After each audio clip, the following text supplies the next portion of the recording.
mbokki internet yi nga xam ne yéenay seetaan NG TV ñu ngi leen di nuyu di leen wax ngeen dal ak jàmm abonné leen suñu chaîne activé cloche de notification bi ndax vidéo bu ñu dugal ngeen mën koo gaaw jot. Le gouverneur région de Dakar moom nag daal dinay jël dogalu maanaam tere bépp deux roues buy daw fii ci biir dëkk bi rawati maanaam fii ci biir capitale bi di Ndakaaru bépp deux roues daal tere nañ ko mu daw ni ki suba nag.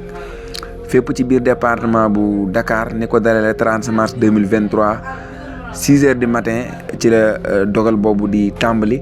kon nag képp ki nga xamante ni yor nga cag-cag wala nga yor deux roues boo xamante ni sa deux roues bopp la yaa ko moomal sa bopp dan la tere ngir nga dawal ko ci biir capitale bi di Ndakaaru waaye tamit ñenn rek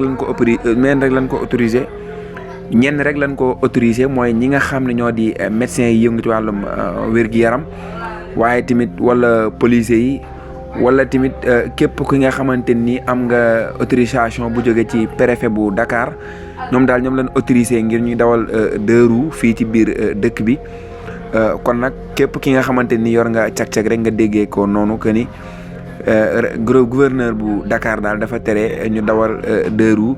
fii ci biir capitale bi di Ndakaaru li ko waral nag mooy coow li nga xam ne dox na diggante Ousmane Sonko ak Mame Mbaye Niang Ousmane Sonko nar a wuji ni ki suba waaye tamit ay manifestation yi nga xamante ni waa Yewwi Askan Wi fas nañ ko fi yéene amal ca préfet bi autorisé wu ko ñuy xalaat di njort ay yëngu-yëngu amaana peut-être loolu moo waral lu mel noonu